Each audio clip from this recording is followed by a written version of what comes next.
Assalamualaikum warahmatullahi taala wabarakatuh dan salam sejahtera kepada semua pendengar. InsyaAllah pada hari ini saya nak menceritakan kepada anda tentang kisah Nabi Musa AS. Tahukah anda, nama Nabi Musa AS ini telah disebut oleh Allah SWT sebanyak 186 kali di dalam Al-Quran. Banyak bukan? Dan juga kisah Nabi Musa AS ini merupakan kisah yang paling panjang diceritakan oleh Allah SWT. Nabi Musa AS ini merupakan salah seorang daripada 5 Rasul Azmi yang sangat mulia. Nama Nabi Musa AS ialah Musa bin Imran bin Qahith bin Azir bin Lawi bin Ya'qub AS. Nabi Musa telah lahir di Mesir pada pemerintahan Fir'aun, iaitu pemerintah Mesir yang sangat kejam. Cerita ini mula apabila pemerintah Mesir iaitu Fir'aun memerintahkan supaya bayi-bayi lelaki dibunuh pada 1 tahun dan pada tahun berikutnya dibiarkan hidup. Maka ini membimbangkan ibu kepada Nabi Musa AS kerana Nabi Musa AS ini lahir pada tahun yang mana bayi-bayi lelaki ini dibunuh. Maka Allah SWT mengilhamkan kepada ibu Nabi Musa AS supaya menyusukannya, seterusnya menghanyutkannya ke sungai. Setelah dihanyutkan ke sungai, akhirnya tibalah Nabi Musa AS ini di pesisiran istana Fir'aun. Maka hamba-hamba perempuan Fir'aun pun mengambil anak tersebut, iaitu Nabi Musa AS, lalu menyerahkannya kepada Asyah bin Mazahim, iaitu isteri kepada Fir'aun. Maka setelah isteri kepada Fir'aun iaitu Asyah melihat Nabi Musa AS, lalu timbullah rasa cinta sayang kepada Nabi Musa AS ketika melihat wajah Nabi Musa AS.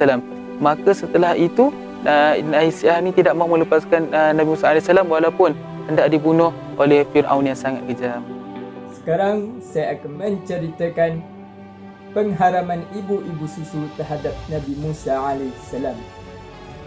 Daripada hikmah Allah Ta'ala, Asyah mencari orang yang dapat menyusukan baginda, dan Musa AS enggan menerima susu daripada mana-mana ibu susu. Ketika inilah saudara perempuan Musa berkata, "Aku akan tunjukkan kepadamu orang yang boleh menyusukannya," yakni Nabi Musa AS. Lalu saudaranya itu mengambil Musa dan bersama dengannya para tentera mengiringi mereka. Saudara perempuan Musa AS telah menunjukkan tempat ibu Musa AS tinggal. Perkara ini merupakan satu kebenaran janji Allah Subhanahu wa taala kepadanya. Firman Allah, "A'udzu billahi minasy syaithanir rajim. Inna radduhu ilaik." Maksudnya, kerana sesungguhnya kami akan mengembalikannya kepadamu. Suratul Qasas ayat 7. Kemudian ibunya menyusukan baginda dalam keadaan aman di bawah jagaan tentera Fir'aun serta mendapat upah hasil susuan tersebut. Ketika mana Nabi Syuaib AS telah mengkahwinkan salah seorang daripada puteri baginda kepada Nabi Musa AS, lalu apakah Nabi Musa lakukan selepas daripada itu? Nabi Musa AS telah mengambil keputusan untuk kembali semula ke Mesir. Di suatu perjalanan bersama ahli keluarganya, kebetulan pada waktu itu musim sejuk. Perjalanan menuju ke Sinai yang hampir berdekatan dengan Bukit Tur Sinai. Dalam perjalanan tersebut, Nabi Musa AS terlihat api yang berada berdekatan dengan Bukit Tur Sinai. Lalu Nabi Musa AS berkata kepada ahli keluarganya, "Kalian tunggu di sini, aku akan naik ke puncak bukit untuk mengambil api agar dapat memanaskan kita." Lalu Nabi Musa AS berjalan menuju ke puncak Bukit Tur Sinai. Sebelum sampai ke puncak Bukit Tur Sinai, lalu Allah Subhanahu wa taala menyeru Nabi Musa AS dengan satu cara yang tidak diketahui. Allah Subhanahu wa taala berfirman, "Tanggalkan sepatumu, sesungguhnya kamu berada di suatu lembah yang suci." Di situlah Nabi Musa AS diperintahkan oleh Allah Subhanahu wa taala dan diutus menjadi nabi kepada kaumnya, iaitu kepada Bani Israel dan Fir'aun. Lalu Nabi Musa AS meminta kepada Allah Subhanahu Wa Taala agar menjadikan saudaranya sebagai temannya. Lalu Allah Subhanahu Wa Taala memperkenankan permintaan Nabi Musa tersebut. Nabi Musa ditemani oleh saudaranya Nabi Harun bertemu dengan Fir'aun dan menyeru kepadanya agar menyembah Allah, Tuhan yang Maha Esa. Fir'aun mengejek dan mengancam untuk memenjarakan mereka berdua. Nabi Musa AS berkata kepadanya, "Maukah engkau aku tunjukkan bukti kebenaran dakwahku?"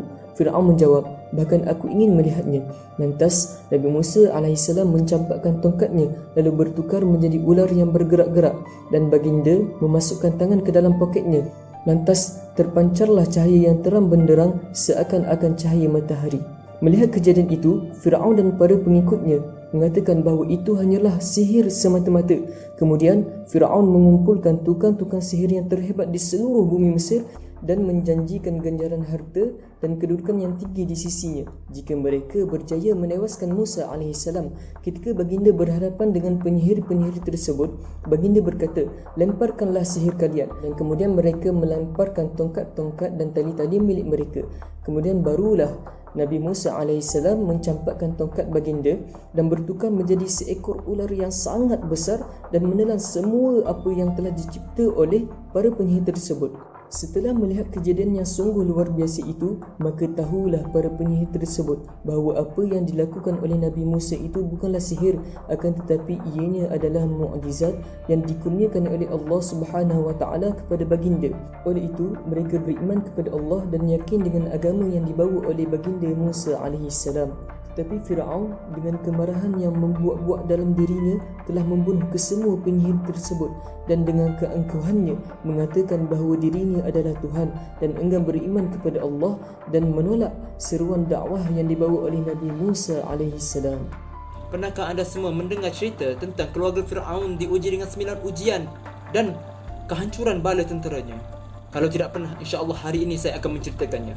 Firman Allah Subhanahu Wa Taala, "Wa laqad atayna Musa 9 ayatin bayyinat," yang mana bermaksud, dan sesungguhnya kami telah memberikan Musa 9 buah mukjizat nyata. 9 buah mukjizat inilah yang memberi ujian kepada keluarga Fir'aun. Yang mana yang pertama, musim kemarau dan tanah yang kering kontang. Yang kedua, kekurangan hasil tanaman. Yang ketiga, ribut taufan. Yang keempat, belalang. Yang kelima, kutu. Yang keenam, katak. Yang ketujuh, darah. Yang ke-8, mukjizat tongkat yang bertukar menjadi ular. Dan yang terakhir, tangan yang mengeluarkan cahaya yang terang. Seterusnya, kehancuran Fir'aun dan bala tenteranya. Allah telah memberikan wahyu kepada Nabi Musa AS agar keluar dari bumi Mesir.